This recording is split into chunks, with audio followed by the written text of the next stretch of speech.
Hello everyone, good morning to all and welcome to all. Last lecture में हमने सारे PT और सीटी पोटेंशियल ट्रांसफार्मर और करंट ट्रांसफार्मर दोनों कंप्लीट कर दिया था।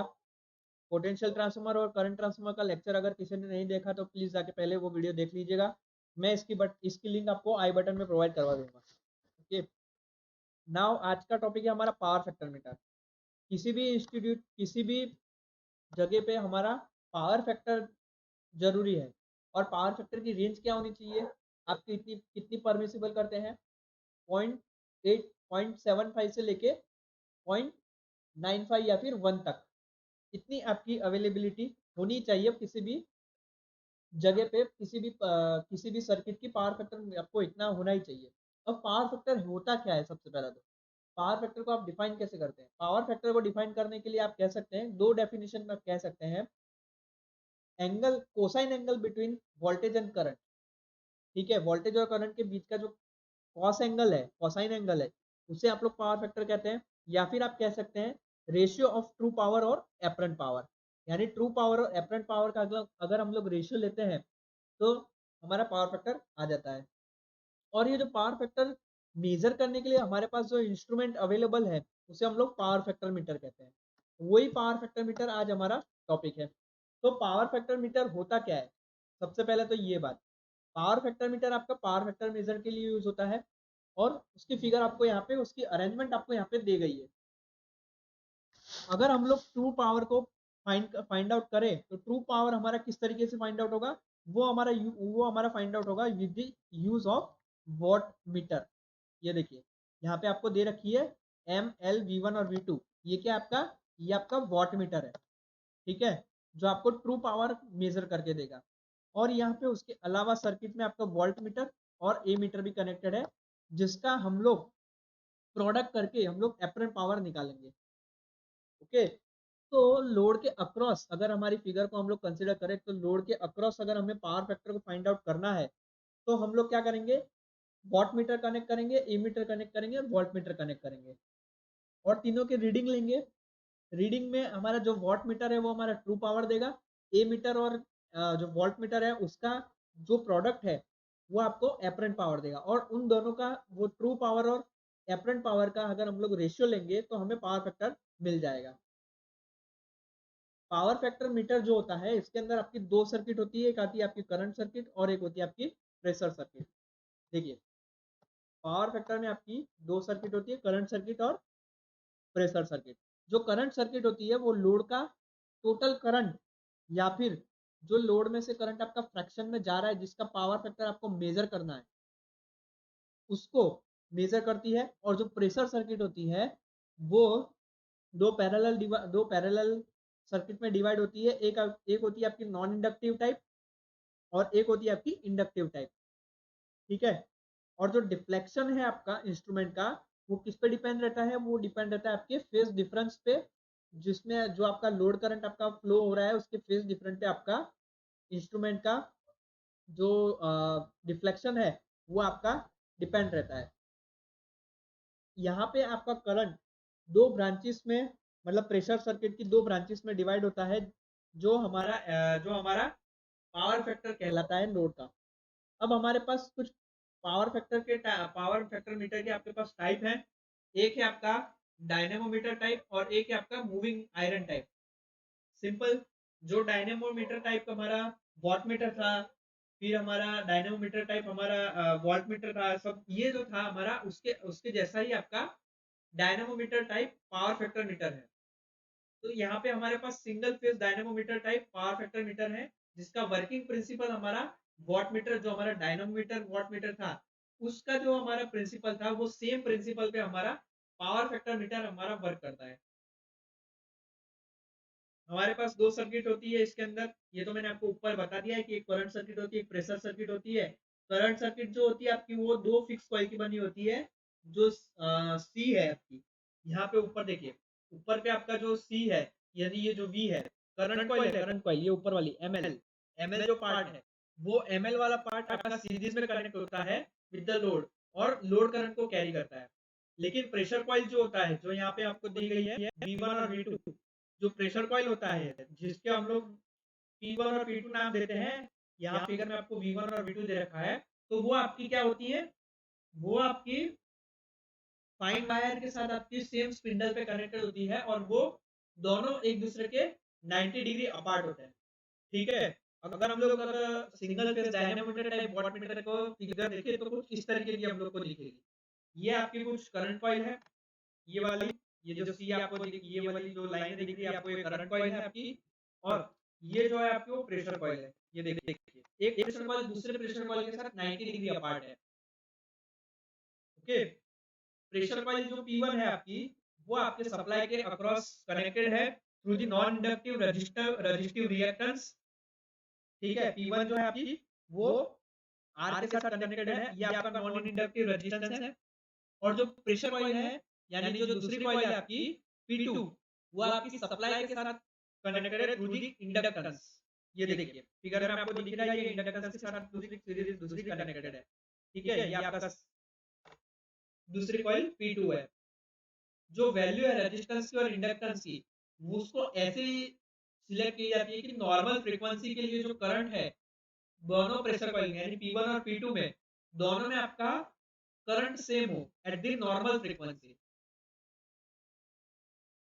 करंट अगर आपका दोनों प्रेशर कॉइल में अगर आपका सेम है, तो जो आपका मतलब जो प्रेशर कॉइल है वो आपका equally strong magnetic field produce करेगी और एक दूसरे के 90 डिग्री डिस्प्लेस होगी, और एक दूसरे को कंपेंसेट करेगी। ठीक है, जो मैग्नेटिक फील्ड प्रोड्यूस हो रहा है एक दूसरे को कंपेंसेट करेगी और आपका किसी भी तरीके का आपको डिफ्लेक्शन देखने को नहीं मिलेगा स्केल पे। ठीक है, तो प्रेशर कॉइल P1 और P2 के वर्किंग के ऊपर ही आपका करंट जो आपका फ्लो हो रहा है P1 और P2 में, उसके ऊपर ही आपका डिपेंडेंट है कि आपका पावर फैक्टर कितना है। ओके, वर्किंग अगर हम लोग देखें पावर फैक्टर मीटर की, single phase power factor metre की वर्किंग अगर हम लोग देखें, तो जब आपका इंस्ट्रूमेंट किसी लोड सर्किट के साथ कनेक्टेड होता है तो उसमें करंट फ्लो हो रहा है through the current coil CC और प्रेशर कॉइल P1 और P2 में, दोनों में। ठीक है, तीनों कॉइल में आपका करंट फ्लो हो रहा है, तो मैग्नेटिक फील्ड आपका सेटअप होता है ये सारी कॉइल्सों में, और एक दूसरे के फ्लक्स के इंटरेक्शन के कारण टॉर्क प्रोड्यूस हो रहा है हर एक आपकी कॉइल्स के अंदर। तो ये जो मूविंग कॉइल है आपकी, वो मूविंग करना आपकी स्टार्ट कर देती है और ऐसी पोजीशन में टर्न होती है कि रिजल्टेंट टॉर्क जो एक्सपीरियंस हो रहा है ये कॉइल्स के द्वारा वो आपका जीरो हो। तो ये वर्किंग हो गया। अगर आपका पावर फैक्टर यूनिटी है तब क्या हो सकता है, जब आपका पावर फैक्टर यूनिटी है और आपका पावर फैक्टर मीटर आपका लोड के साथ कनेक्टेड है, तो प्रेशर कॉइल P1 वो आप उसमें जो करंट फ्लो हो रहा है वो आपके फेज में होगा विद द लोड करंट, और आप कह सकते हैं कि करंट कॉइल के दोनों एंगल फेज में होंगे, और जो आपका कॉइल P2 में आपका करंट फ्लो हो रहा है उसका जो फेज एंगल है वो 90 डिग्री बिहाइंड होगा। किसके बिहाइंड होगा? करंट कॉइल से। P1 सेम होगा और P2 बिहाइंड होगा। इसीलिए जो P1 है आपका, उसमें आपका एक टर्निंग मोमेंट आपका एक्सपीरियंस हो रहा है, और उसको अपने आप को एडजस्ट करने के लिए सीसी यानी करंट कॉइल के एक्सिस के परपेंडिकुलर आपको रहने की कोशिश करेगी, 90 मतलब परपेंडिकुलर रहने की कोशिश करेगी, और आपको यूनिटी पावर फैक्टर शो होगा।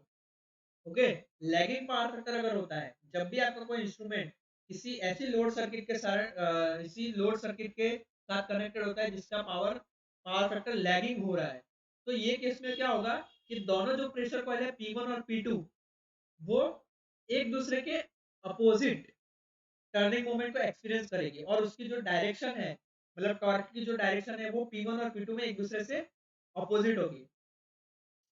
ठीक है, इसलिए जो पॉइंटर है उसकी जो पोजीशन है वो बिटवीन दी 0 और 1, उसके ऊपर बिटवीन दी 0 और 1 दिखेगी आपको। इसका मतलब पावर फैक्टर है वो आपका लैगिंग हो रहा है, ये आपको ध्यान रखना है। अगर आपका तीसरा अगर हमारा लीडिंग पावर फैक्टर होगा, तो लीडिंग पावर फैक्टर में क्या होगा कि जो करंट कॉइल की पोलैरिटी है मतलब करंट कॉइल में जो आपकी फील्ड प्रोड्यूस हो रही है उसकी जो पोलैरिटी है वो आपकी रिवर्स हो जाएगी, चेंज हो जाएगी, इंटरचेंज हो जाएगी। जहाँ पे प्लस था पहले वहाँ माइनस हो जाएगा और जहाँ माइनस था वो पहले प्लस हो जाएगा। ठीक है, तो ये कंडीशन में आपकी मूविंग सिस्टम जो है वो आपकी लीडिंग साइड, यानी कह सकते हैं कि जीरो के लेके आपका जो वन पावर फैक्टर है वहां से आपका राइट साइड में आपका रीडिंग बताएगी, इसका मतलब लीडिंग पावर फैक्टर है आपका।